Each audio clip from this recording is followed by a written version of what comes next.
Hola, ¿qué tal? Bienvenidos a Voz News. Qué bueno que nos acompaña en este jueves 16 de octubre. Los saluda Karina Yapor. Vamos a los titulares.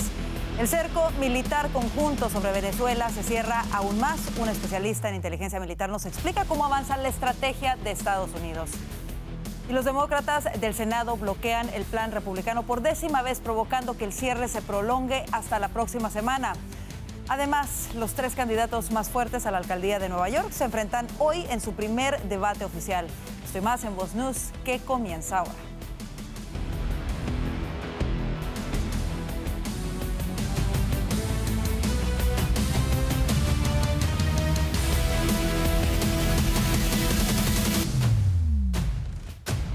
La unidad de aviación militar Elite de Operaciones Especiales del Ejército estadounidense habría volado en aguas caribeñas a menos de 90 millas de la costa de Venezuela.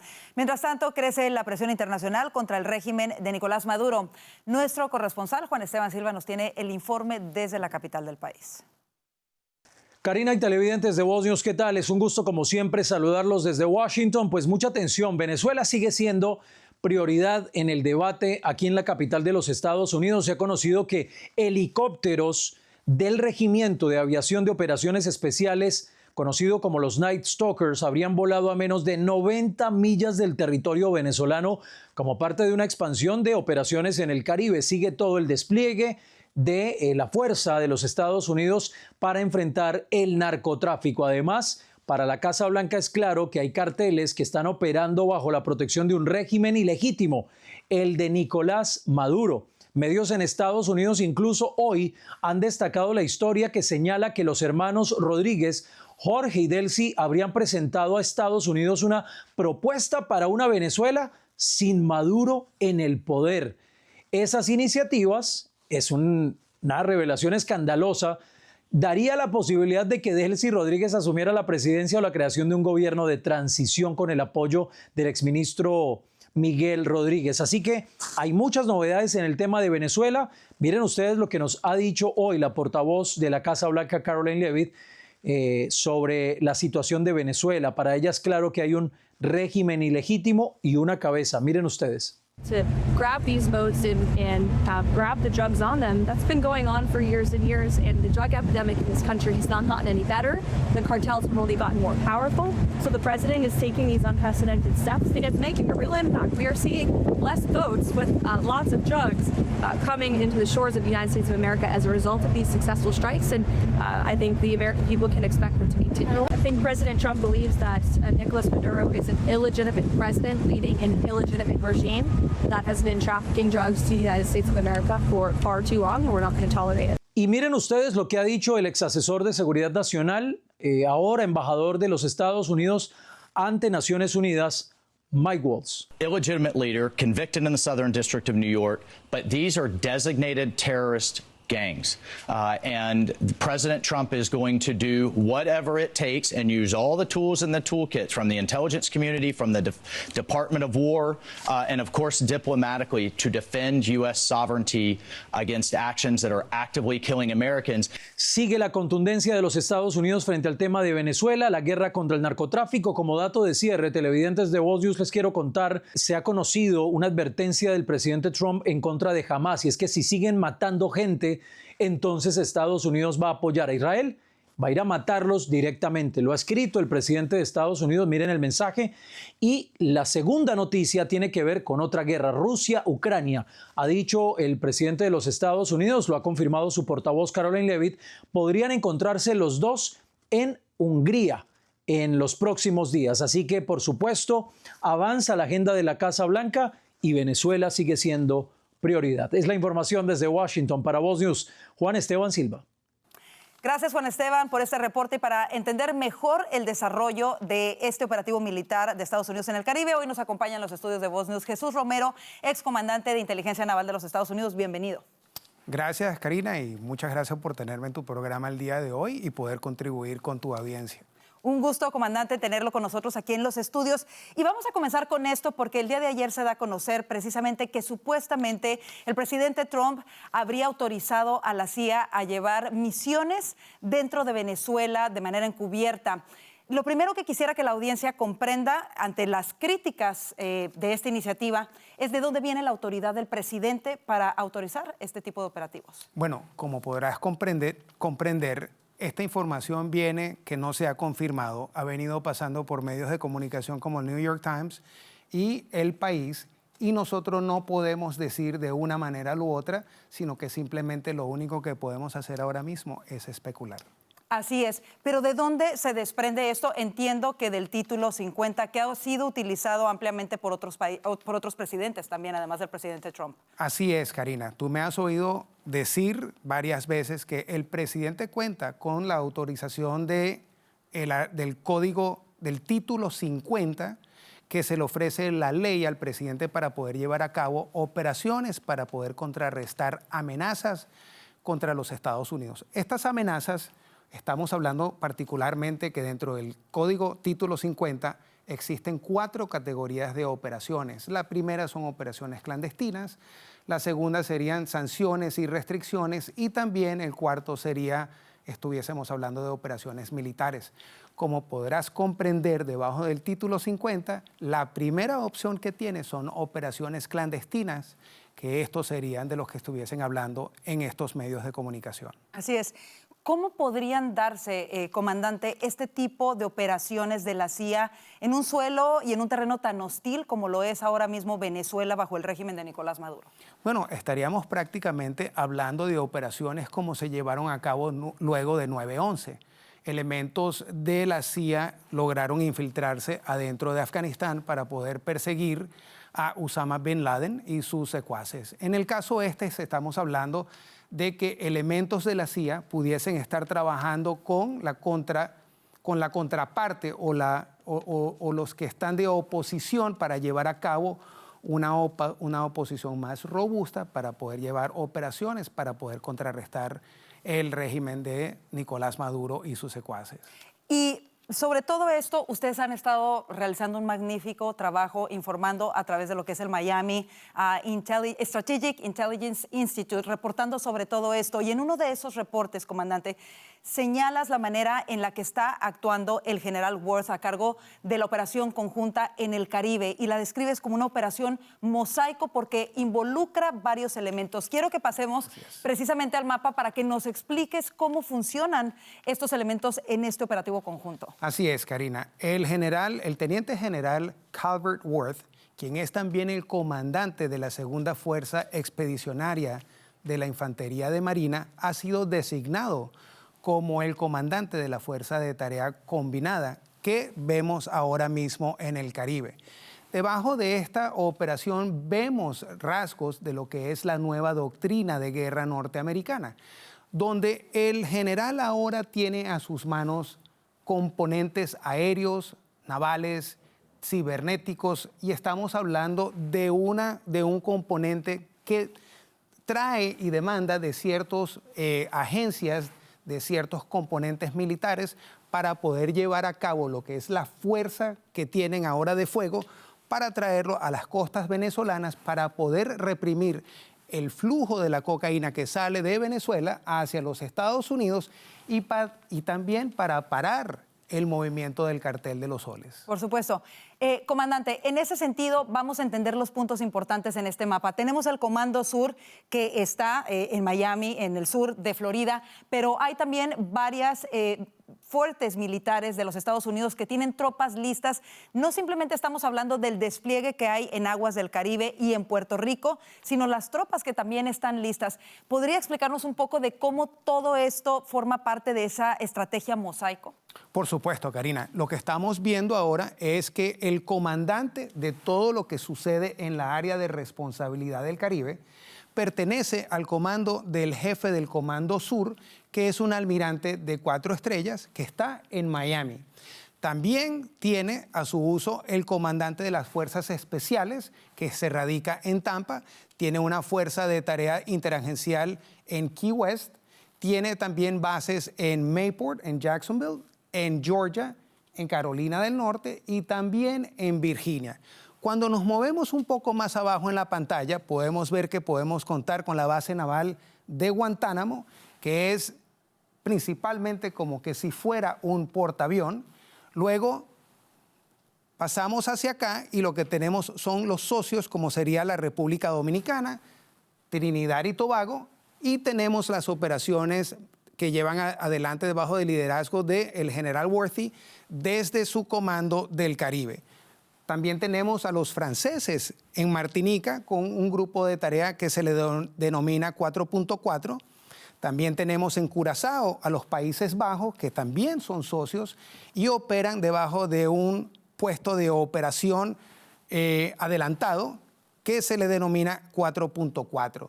También y por último tenemos y contamos con la base de la Fuerza de Tarea Bravo, que es principalmente una fuerza de tarea debajo del ejército que se encuentra en Sotocano, en Honduras. Aquí estamos hablando ya del involucramiento también de otras naciones, no solamente de Estados Unidos. Esto se ha convertido en un operativo internacional. Ya no solamente una iniciativa y un operativo de Estados Unidos, sino que ahora hay otros países involucrados que reconocen la amenaza del Cártel de los Soles como una amenaza global, internacional.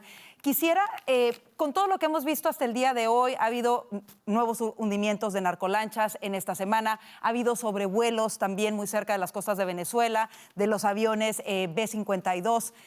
¿Qué hay en estas costas? ¿Qué es lo que quizás sea, o cuál podría ser parte de la estrategia en caso de que se lleguen a dar ataques ya dentro de suelo venezolano? ¿Cuáles podrían ser algunos de los principales o primeros blancos y por qué?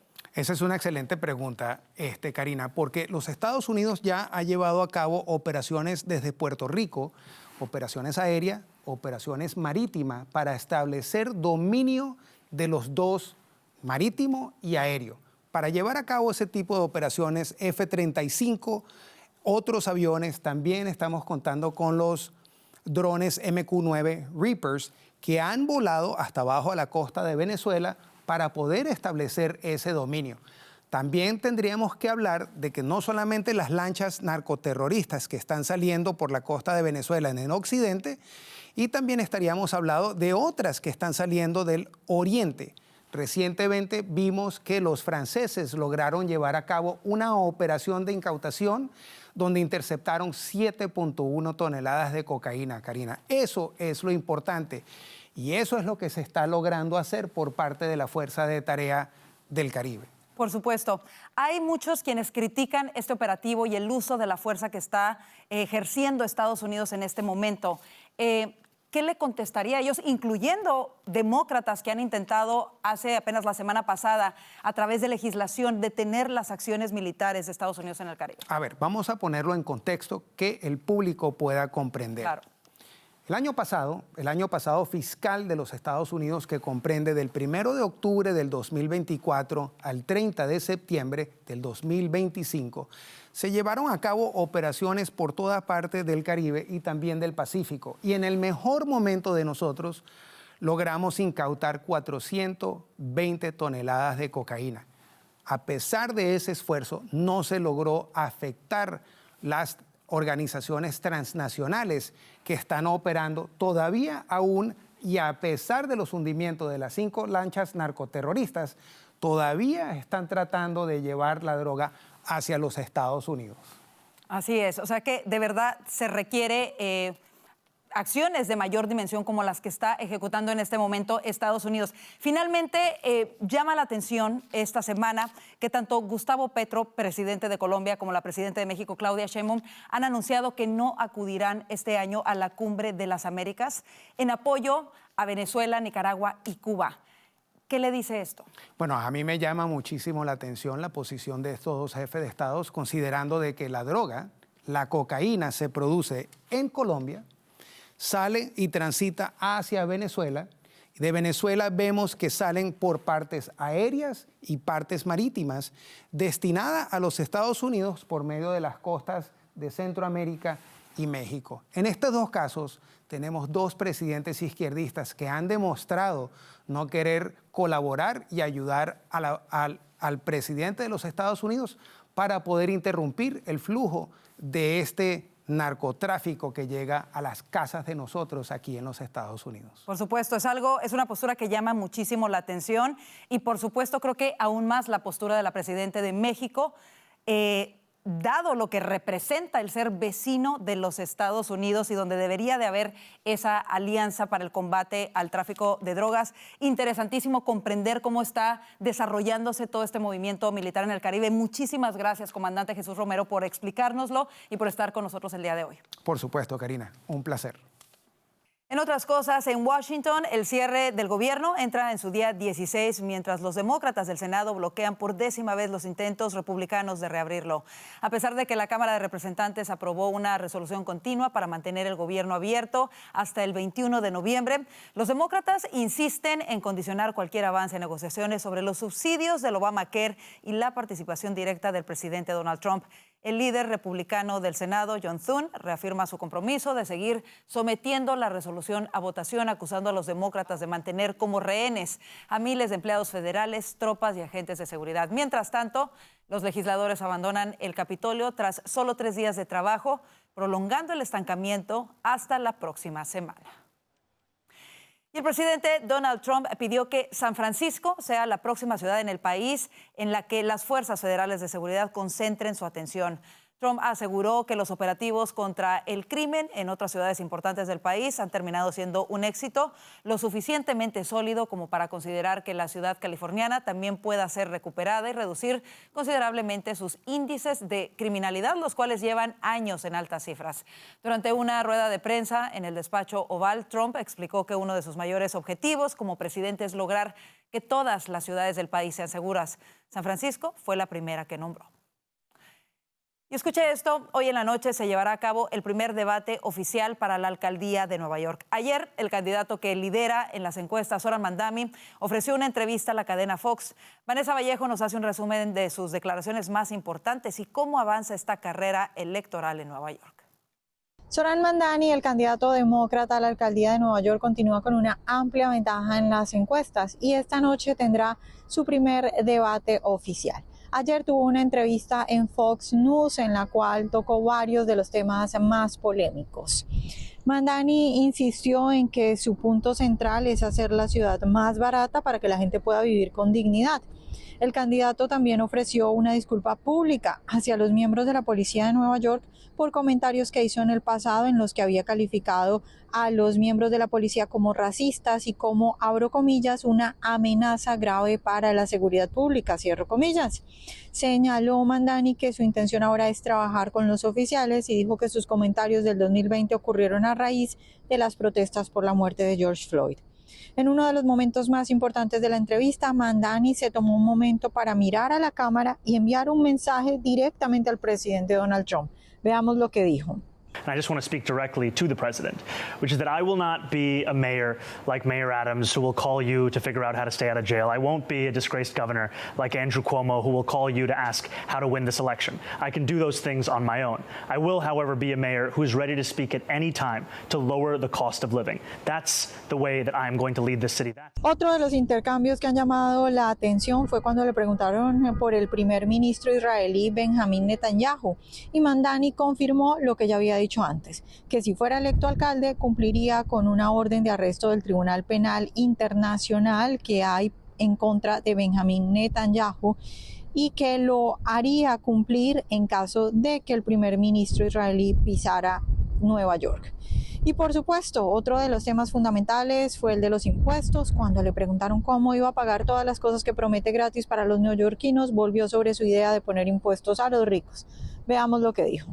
I've spoken about raising taxes on the wealthiest. And frankly, this is an issue that we have here in New York City, and frankly, even across this country. When I've spoken to Trump voters right here in New York City, Hillside Avenue in Queens, Fordham Road in the Bronx, they've told me it was cost of living that drove them to vote for Donald Trump. They've told me it was a promise of a lower actual, whether it be cheaper groceries, whether it be childcare, whether it be rent. Right. And what we're seeing time and time again is we're more focused on the question of billionaires and the most profitable corporations than we are on people who can't even afford to make ends meet in this city. Pues según la última encuesta de Quinnipiac, Mamdani lleva la delantera con un 46%, Andrew Cuomo obtuvo un 33% y Curtis Sliwa, el candidato republicano, un 15%.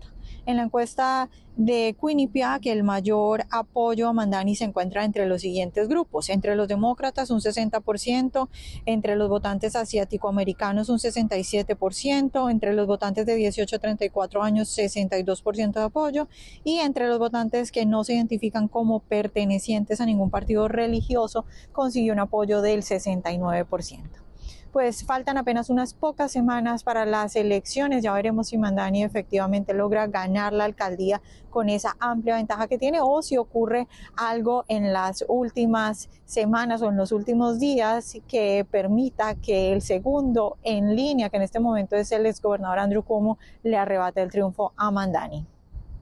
Gracias, Vanessa. Por cierto, si le gusta nuestro contenido, no se pierda ninguna de las entrevistas exclusivas y el contenido conservador en español que preparamos para usted y mucho más. Vaya ahora mismo a nuestro canal de YouTube, nos encuentra como @VozMedia, suscríbase y active las notificaciones para que siempre esté al tanto de todo nuestro contenido. Recuerde que tenemos las transmisiones en vivo de las conferencias de prensa y lo mejor de todo en español. Así nos vamos a la pausa comercial. Sube a 70 el número de muertos por las inundaciones en México. Ya volvemos con esto y más aquí a Voz News.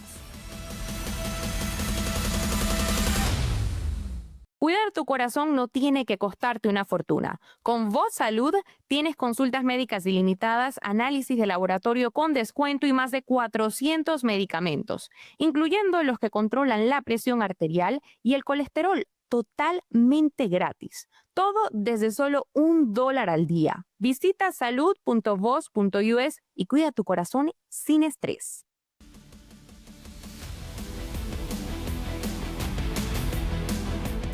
El Departamento de Transporte anunció que retendrá $40.7 millones en fondos federales destinados a seguridad vial en California debido a que el estado incumple la ley federal que exige dominio del idioma inglés para conductores de vehículos comerciales. El secretario de Transporte, Sean Duffy, afirmó que la decisión responde a la falta de cooperación del gobierno estatal con los estándares nacionales de seguridad. La tensión aumentó en agosto cuando Duffy advirtió a California, Washington y Nuevo México que enfrentarían sanciones si no enviaban planes correctivos en un plazo de 30 días para ajustarse a la ley federal. Esto ocurre tras varios accidentes mortales ocasionados por choferes extranjeros. Y la representante Alexandria Ocasio-Cortez, demócrata por Nueva York, eludió repetidamente una pregunta sobre si creía que los inmigrantes indocumentados deberían recibir atención médica financiada por los contribuyentes, esto durante un foro de CNN el miércoles por la noche. Ocasio-Cortez, que continúa generando revuelo como posible candidata presidencial para 2028 o potencial rival en las primarias del líder de la minoría del Senado, Chuck Schumer, apareció junto al senador Bernie Sanders, independiente por Vermont, para responder preguntas sobre el actual cierre de gobierno. Ocasio-Cortez respondió denunciando lo que describió como una mentira común de los republicanos que acusan a los demócratas de cerrar el gobierno para brindar atención médica gratuita a los inmigrantes ilegales, entre otras medidas. Y la representante demócrata Nancy Pelosi arremetió contra una periodista que le preguntó por qué la expresidente de la Cámara de Representantes rechazó a la Guardia Nacional el 6 de enero de 2021. Esto ocurrió mientras la ayudaban a salir del Capitolio el día de ayer, miércoles. Veamos. Congresswoman Pelosi, are you at all concerned that the new January 6th committee will find you liable for that day? Are you at all concerned about the new January 6th committee finding you liable for that day? Why did you refuse the National Guard on January 6th? Shut up.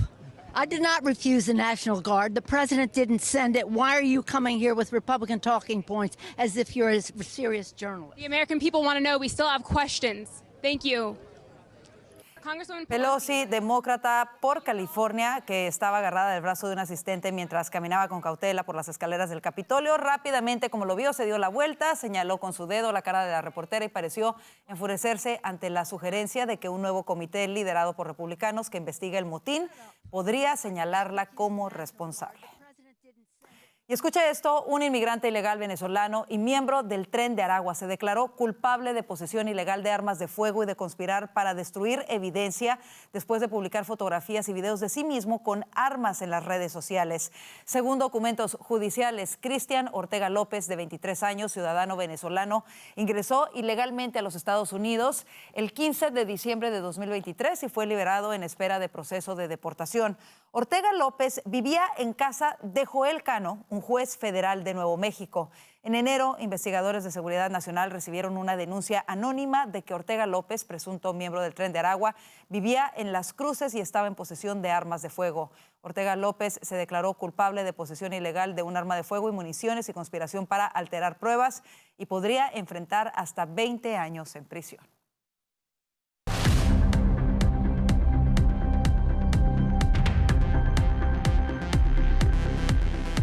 La presidenta Claudia Sheinbaum presentó una actualización sobre las víctimas mortales a causa de las precipitaciones que ya registran al menos 70 fallecidos y decenas de desaparecidos en 5 estados de México. Escuchemos parte de lo que dijo. Como hemos venido haciéndolo a los estados que fueron afectados por las lluvias, hoy en la tarde se cumple una semana ya de esta situación, de estas lluvias intensas que cayeron principalmente en la Huasteca y regiones cercanas. Hoy tenemos máquinas trabajando en todos los caminos que fueron cerrados por estas lluvias intensas y se está trabajando todos los días. Y vamos a seguir informando. El día de mañana volvemos a informar y cada semana vamos a estar informando del avance en la atención a la ciudadanía. Las lluvias han generado inundaciones, desbordamiento de ríos y deslaves, provocando daños materiales y complicaciones en la movilidad. Las autoridades locales y federales mantienen la alerta y refuerzan las labores de evacuación, rescate y atención a afectados. Las fuertes lluvias que azotaron a México del 6 al 9 de octubre, derivado de los huracanes Raymond y Priscila en el Pacífico mexicano, dejaron más de 1,800 milímetros de lluvia en los 5 estados mencionados. Y la Fiscalía del Estado de Baja California, en el noroeste de México, informó hoy que sus instalaciones en la ciudad de Tijuana, fronteriza con Estados Unidos, fueron atacadas con drones que arrojaron explosivos artesanales. La fiscal María Elena Andrade explicó a la prensa que los drones arrojaron explosivos artesanales que contenían clavos, balines y trozos de metal que únicamente dejaron daños en algunos vehículos en el patio de la dependencia. Las autoridades descartaron que hubiese personas lesionadas por el ataque. En México, diversos grupos criminales utilizan drones de forma más frecuente para realizar ataques contra sus rivales o las autoridades. El poderoso cártel Jalisco Nueva Generación ha utilizado estos artefactos al menos desde 2020, según un reporte de Inside Crime.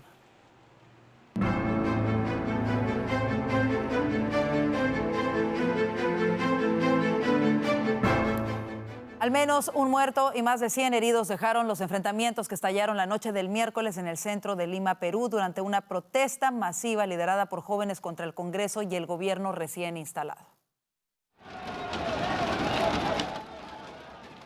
Una multitud marchó hacia la sede del Poder Legislativo en rechazo de la situación política y de la ola de extorsiones y asesinatos del crimen organizado. La crisis de inseguridad precipitó la destitución de la mandataria Dina Boluarte en un juicio político exprés el 10 de octubre. José Gerí, de 38 años y hasta entonces jefe del Parlamento, asumió el mando. La Generación Z, un colectivo de jóvenes de 18 a 30 años y gremios de artistas y del transporte público convocaron a protestas. Mire, al caer la noche, los manifestantes intentaron derribar las vallas de seguridad que habían sido instaladas a las afueras del Congreso. La policía logró dispersarlos con el uso de gases lacrimógenos y cargó con escudos y bastones contra los grupos que les lanzaban piedras y fuegos artificiales. Y hoy en La Brújula tendremos un debate con nuestros analistas sobre el tratado de paz entre Israel y Palestina. También hablaremos sobre el cierre de gobierno y por último, el presidente Trump aprobó operaciones de la CIA en Venezuela. Se acerca la caída de la dictadura en este país. Todo esto y mucho más en La Brújula, nuestro espacio de debate, justo después de Voz News a las 9 p.m. este y 8 p.m. centro. Oiga, quédese con nosotros. Ya viene el panel de Voz News para hablar de los temas que hacen titulares. Si estás pasando por ansiedad o depresión, no tienes que enfrentarlo sola. Con Voz Salud tienes acceso ilimitado a terapia y consultas médicas virtuales o en persona y a más de 400 medicamentos, incluyendo los que tratan la salud mental, totalmente gratis. El apoyo comienza desde solo $1 al día. Visita salud.voz.us y empieza a sentirte mejor, mucho más pronto.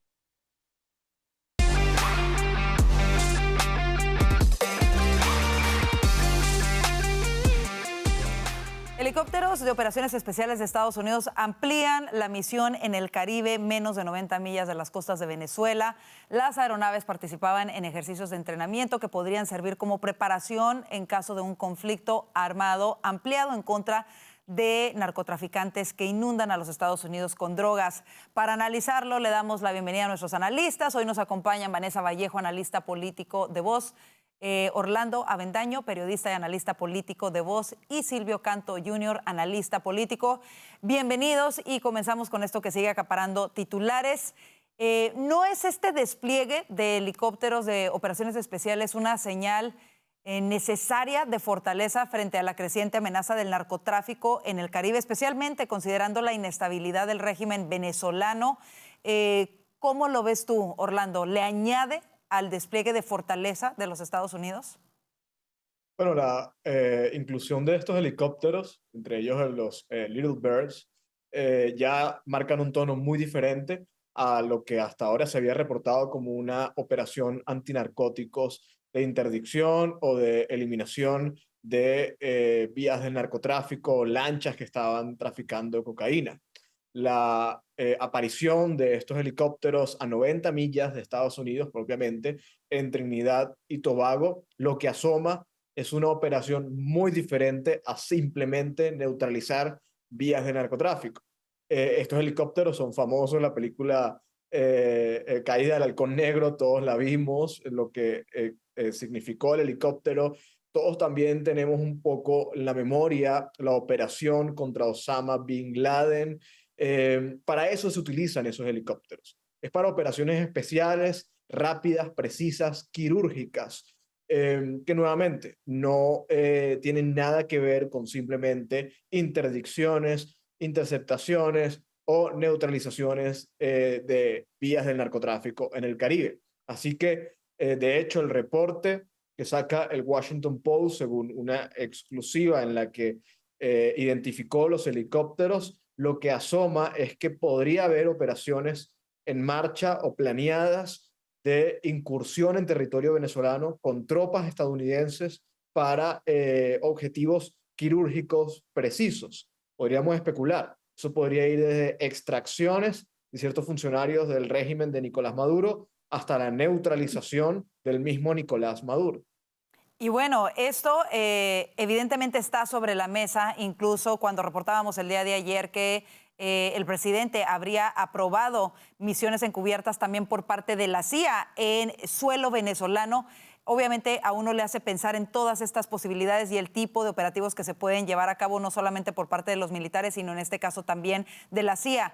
Hoy conversábamos aquí mismo en el estudio con el comandante Jesús Romero, quien nos explicaba cómo está funcionando la estrategia militar de Estados Unidos en el Caribe, y él lo describe como una especie de mosaico en donde se han integrado todos los elementos de fuerza de Estados Unidos y no solamente de Estados Unidos, sino que ya se ha convertido en algo internacional, que hay el apoyo de otros países en estos operativos. Tú lo mencionaste, Trinidad y Tobago, Países Bajos, nos comentaban también el comandante, Francia, en fin. Vanessa, ¿cómo ves esta demostración continua, demostración de fuerza y de alguna manera escalada en este operativo en el Caribe por parte de Estados Unidos? Y yo creo que eso es lo más importante, que cada vez vemos como que aumenta no solo demostración de fuerza, sino efectivamente la cantidad de recursos disponibles ya para otro tipo de operaciones más contundentes, más apuntando a otro tipo de acciones. Y es importante que, digamos que los medios y este tipo de reportes que salen también son fundamentales a la hora de que uno lea la situación, ¿no? Porque creo que lo que vemos cada vez más es este tipo de reportajes, digamos, apuntando o confirmando que efectivamente hay algo sobre la mesa que incluso ya se podría estar dando. Y también creo que en general a mí me sorprende, porque aquí lo hemos hablado muchas veces, de cómo en general toda la administración parece emocionada con lo que pueda suceder, o por lo menos apoyando muy fuertemente cualquier tipo de acción frente a Venezuela. Eso incluye el ámbito de los influencers, pero yo creo que en general en los medios de comunicación no hemos visto una oposición fuerte como algunos se pudieran haber esperado, sino que creo yo que eso muestra, digamos, cómo esto durante tantos años se ha trabajado desde Venezuela, y creo que en general la mayoría de los medios de comunicación, por ejemplo, reconocen que está María Corina Machado, reconocen que ya sucedió ese supuesto cambio de régimen, reconocen que, digamos, hay una organización. Es decir, yo veo aquí una alineación perfecta en todos los sentidos que uno puede ver, no solo, digamos, en los materiales, digamos, de guerra y en lo que estamos viendo de las acciones con todos estos dispositivos, o como le queramos llamar, sino también en la parte comunicacional, en la parte de la administración, lo cual me parece que muestra un claro avance hacia una dirección que muchos esperan.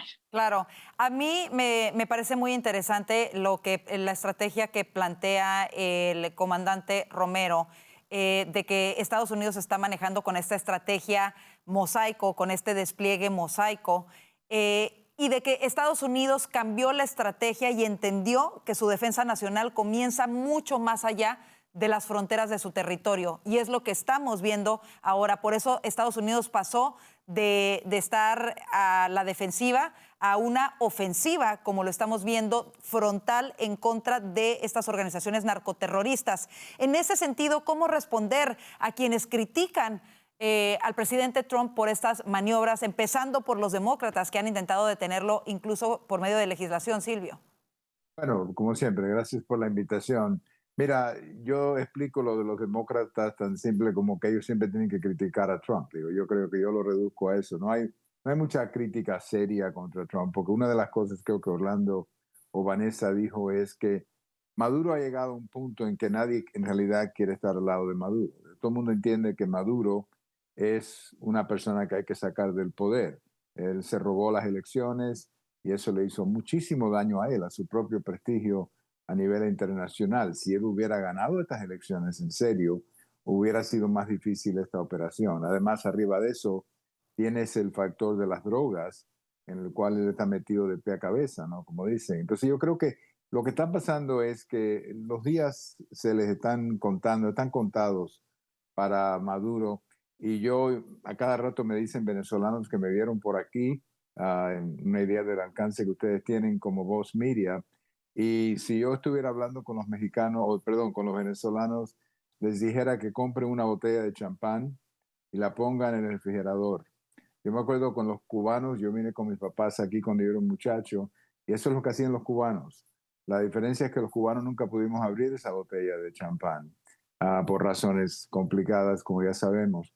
Pero yo siento que el señor Maduro no va a durar mucho. No te puedo decir cuántos días, pero si yo fuera él, yo buscara una manera de salirme de Venezuela. A lo mejor algún país lo acepta, pero los días de él están contados, y él, por su manera de actuar y su comportamiento y las elecciones que se robó, contribuyó muchísimo a esta situación, Karina.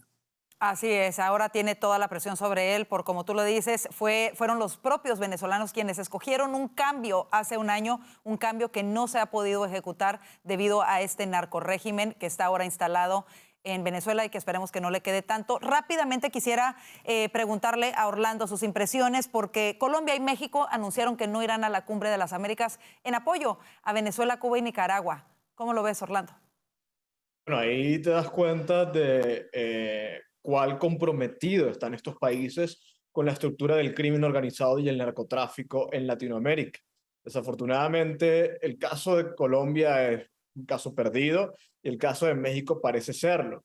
El gobierno mexicano está completamente penetrado por el narcotráfico y eso creo que los condiciona a tratar de complacer a sus socios en la región como lo son Venezuela, Cuba o Nicaragua. Bastante fuerte. Sí, adelante, Silvio. No, una cosita, ese iba a ser el abucheo mío mañana, si me invitaban. ¿Okay? Así pues ya que, lo tenemos por anticipado. Ya, yo le sugiero ahí a Vanessa o a Mano que ese iba a ser mi abucheo, pero el mío iba a ser mucho más que la cumbre. El mío va a ser que aparentemente ahora México le está regalando petróleo a Cuba. Y los mexicanos están un poquito indignados, están diciendo, oye, pero aquí está carísima la gasolina, ¿por qué no la consumes aquí? Así que me quitaron el abucheo, así que ojalá que Orlando y Vanessa lo saquen mañana. Ya lo pudiste mencionar y bueno, ese tema de México es muy importante. Yo creo que está, por supuesto, después de Venezuela, quizás sea uno de los puntos más importantes en esta lucha que ha emprendido esta administración. Y el propio secretario de Estado, Marco Rubio, y el subsecretario también lo han mencionado. Van a poner atención muy amplia en las relaciones entre México y Cuba y hay que ver qué es lo que sucede en ese sentido, ¿no? Pero bueno, nos tenemos que ir al siguiente tema antes de que se nos termine el tiempo porque también está haciendo titulares. A menos de un mes de las elecciones, la tensión política crece en el noreste. En Nueva York, el avance del demócrata socialista Zoran Mandami genera inquietud por su agenda progresista, mientras que Andrew Cuomo reaparece en esta contienda que ya está muy dividida, y un republicano al que pocos conocen, Cory Siwa. Quisiera comentar contigo, Vanessa, ¿qué riesgos representa para la seguridad y el orden público la figura de Zoran Mandami? Pues es un personaje muy peligroso, yo creo que no solo por a sus propuestas extremas se le suma que es un tipo muy hábil en las comunicaciones y que en realidad el hombre tiene carisma. Lo hemos visto cómo ha crecido en las encuestas y a pesar de que vimos la salida de Eric Adams, en realidad Mandani continúa con una ventaja muy alta de más de 10 puntos y es difícil entender cómo podría, digamos, superar esa ventaja. Y respecto a lo de la seguridad evidentemente es uno de los temas que más preocupa a los neoyorquinos y cualquiera que haya estado en Nueva York, aunque sea un día, entiende por qué. Y Zoran Mandani, por allá en el 2020, puso tweets bastante ofensivos contra las fuerzas del orden, diciendo que eran racistas, incluso acusándolos de ser un peligro para la gente de Nueva York. Él ahora se ha disculpado y ha dicho que todo eso fue en medio de la indignación por todo lo de George Floyd, pero un asunto muy importante es que a pesar de que él se disculpa y se disculpó ayer públicamente en la entrevista de Fox mirando a la cámara, él dice que los policías tienen que estar para cosas muy específicas y habla de esto de la salud mental. Él habla de esto muy en general, pero que me preocupa a mí, que efectivamente yo estoy segura que es así, ese tipo de demócratas que cree que la gente que comete un delito, entonces hay que tener paciencia porque es que están un poco locos, entonces hay que llevarlos a programas para que se rehabiliten y no meterlos a la cárcel. Eso no es más que la política blanda que ha llevado a las ciudades como Nueva York a estar donde están. Entonces es muy peligroso en muchos aspectos, incluyendo el de seguridad. Así es. A mí hay varias declaraciones de él que, por supuesto, me llaman muchísimo la atención. Obviamente, el negarse a llamar dictadores a Fidel Castro, al mismo Nicolás Maduro. Ayer mismo que aparecía en la cadena Fox, cuando le preguntaron si jamás debería desarmarse y dejar de participar en el gobierno de Gaza, él se negó a decirlo tal cual y dijo que él creía que todos deberían de seguir la ley, incluyendo Israel. Siempre ha encontrado una forma de evadir los temas importantes. Y me desconcertó mucho una pregunta en redes sociales que le hacían por qué él proponía que el transporte público fuese gratuito, y él dijo que porque eso ayudaría a reducir la violencia. No entiendo la conexión hasta este momento. Sigo pensando cómo eso puede ayudar a reducir la violencia en la ciudad de Nueva York. Pero me voy contigo, Silvio, porque aquí la realidad es que todo parece indicar que él va a ganar. Y tenemos a un republicano que no tiene posibilidades de ganar y a un Andrew Cuomo que necesita mucha más ayuda. De alguna manera, la presencia de un candidato demócrata perjudica la oportunidad de Andrew Cuomo, aunque sea demócrata, quizá la menos nociva opción para los neoyorquinos en este momento. ¿Impacta la carrera de Sigua a las posibilidades de ganar de Cuomo? No, claro que sí, digo, él es republicano, acuérdate. Él es un candidato republicano, creo que tú dijiste demócrata. Sí, Sigua es republicano, Cuomo demócrata y mira, bueno. Lo que este debate va a confirmar es en realidad qué tan bueno Cuomo es para cerrar este caso. Cuomo está desprestigiado, yo lo entiendo, pero él es bastante bueno en lo que es el arte de la política, el arte del debate. Y si él puede impresionarle a los neoyorquinos que este tipo es un riesgo para ellos, el riesgo en el sentido de tomar el subway o de caminar a la bodega, ese tipo de cosas, pues a lo mejor él puede cerrar esa diferencia. Pero yo creo que Mandami va a ganar. Digo, francamente, tengo que reconocer eso. Pero yo estaba hablando ayer con un amigo que vive ahí en New York y él me dijo algo interesantísimo. Me dijo, este hombre solamente puede ganar New York City. No puede ganar ninguna de las áreas alrededor, que son bien grandes.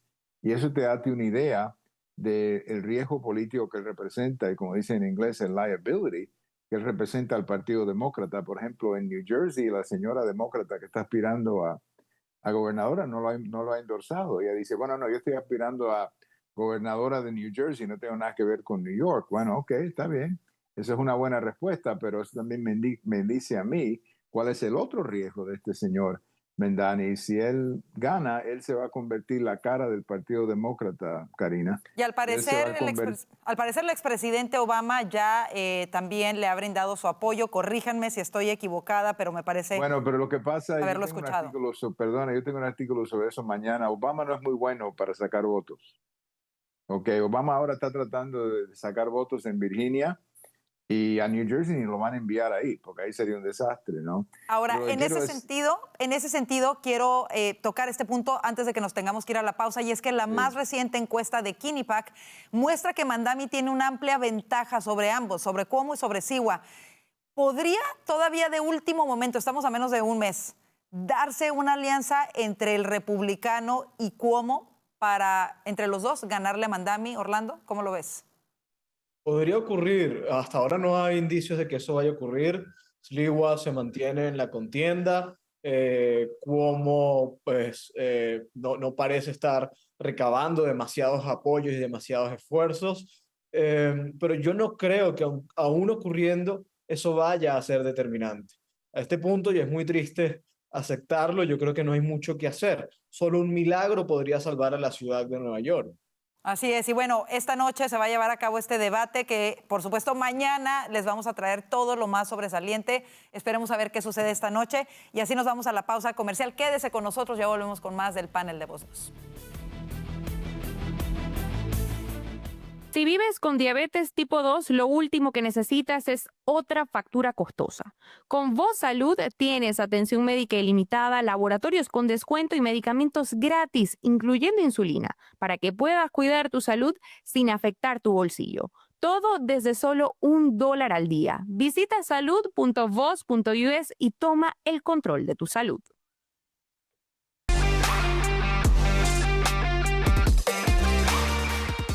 Los demócratas del Senado bloquearon hoy por 10ª vez los intentos republicanos de reabrirlo, esto a pesar de que la Cámara de Representantes aprobó una resolución continua para mantener el gobierno abierto hasta el 21 de noviembre. Los demócratas insisten en condicionar cualquier avance a las negociaciones sobre los subsidios del Obamacare. Regresamos con nuestros analistas para hablar de esto.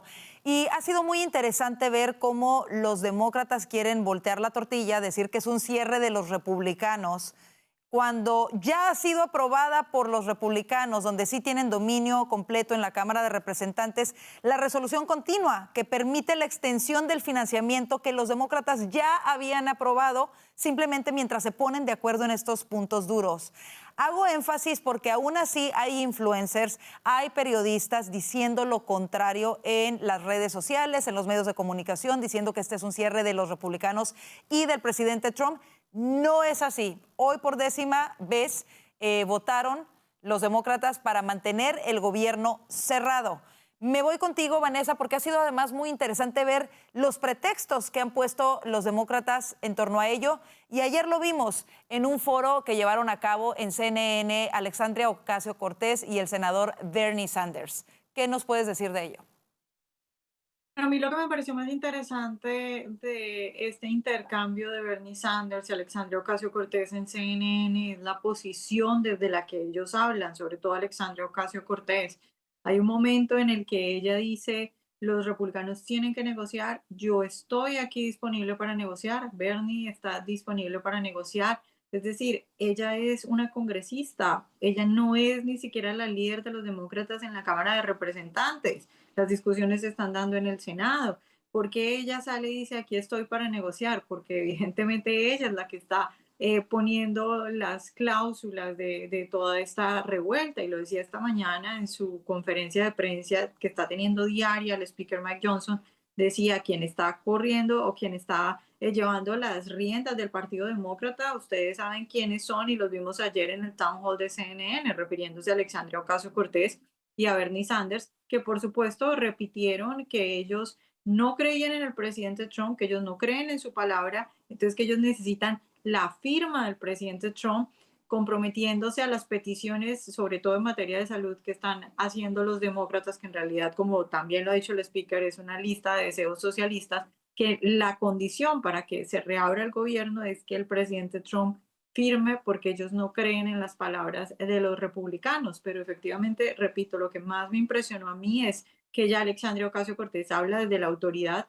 de saber que ella es la que está poniendo las condiciones. Llama muchísimo la atención cuando se supone que el líder de la minoría en el Senado es el senador Chuck Schumer, y el que debería de tener ese liderazgo, y en este caso se lo atribuye a Alexandria Ocasio-Cortez sin ningún empacho públicamente. Y hemos ya notado que hay ahí un tipo de fractura incluso con Nancy Pelosi también. Ahora, a mí me llama la atención la manera desesperada en la que ellos tratan de culpar al presidente y a los republicanos de este cierre, con consecuencias terribles como las está teniendo para tantos empleados federales. Tanto así que Nancy Pelosi ha perdido el control. Durante una entrevista en CNN, la periodista de CNN, de manera milagrosa, le pregunta, ¿pero qué tiene de malo que el gobierno siga funcionando mientras ustedes se ponen de acuerdo en los temas de fondo? Y esa pregunta no se la esperaba por parte de CNN Nancy Pelosi, y perdió prácticamente el control. Y perdió también el control el día de ayer cuando le preguntaron, saliendo de estas reuniones, sobre la investigación de lo del 6 de enero y por qué ella se había rehusado a recibir el apoyo de la Guardia Nacional el día que ocurrió lo del 6 de enero en el Capitolio. Bueno, vemos en realidad que hay un desespero por parte de ellos de culpar a los republicanos. ¿Cómo lo ves, Orlando, sobre todo con las consecuencias tan fuertes que puede tener para la seguridad nacional en este momento el que haya tantos empleados federales sin sueldo por culpa de los demócratas? Bueno, esto es muy grave, y yo creo que los demócratas están fracasando en su intento de hacer ver a los republicanos como los responsables de este cierre y los daños colaterales que va a tener. El desespero de Pelosi, pero además los roces y las grietas que estábamos viendo dentro del Partido Demócrata, lo que dan cuenta es de un Partido Demócrata que está en un conflicto muy profundo, porque está avanzando un cierre del gobierno poniendo en riesgo la integridad de Estados Unidos y la seguridad nacional de Estados Unidos únicamente por cálculos políticos. Mientras, yo creo que hay facciones dentro del Partido Demócrata que saben que ese costo lo van a asumir ellos y que están pensando también en sus electores y en el voto en las próximas elecciones. Uno de ellos, que como siempre parece ser el único de la voz de la razón dentro del Partido Demócrata, es Fetterman. Ayer Fetterman decía que él está de acuerdo con tener un debate sobre el tema de salud, que él está de acuerdo con ciertas propuestas demócratas en cuanto al cierre de salud, pero que el país está primero y que luego el partido, ¿no? Fue la expresión que utilizó. Y ojalá todo el mundo pensara así, no solamente los demócratas, sino los republicanos, que el país está primero y después el partido. Yo creo que hoy los republicanos lo están ejerciendo. Al honrar a los electores, al honrar el mandato popular del año pasado, pero son los demócratas los que están yéndose en contra del país solamente por razones ideológicas.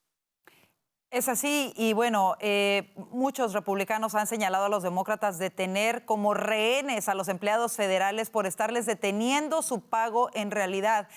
Hoy llama la atención que el speaker Mike Johnson publica en su cuenta de X que el presidente Trump le está pagando los salarios a las tropas. Como lo sabemos, hay un despliegue importantísimo ahora mismo librando una guerra en contra de organizaciones narcoterroristas. Y sigue avanzando. Hemos estado hablando de eso en el noticiero el día de hoy. Y hoy el speaker Johnson publica que es el presidente Trump quien de manera personal le está pagando a las tropas. Silvio, ¿cómo lo ves? ¿Cómo ves esta posición de los demócratas? ¿Y cómo puede el liderazgo republicano encabezado por John Thune mantener la presión legislativa y comunicacional, para poder exponer ante la opinión pública el costo real de este estancamiento provocado por la bancada demócrata? Y creo que lo están logrando, porque una de las cosas diferentes de este shutdown o cierre de gobierno es que en realidad todo lo que los republicanos están diciendo es que aquí está el Continuing Resolution, vamos a seguir hablando.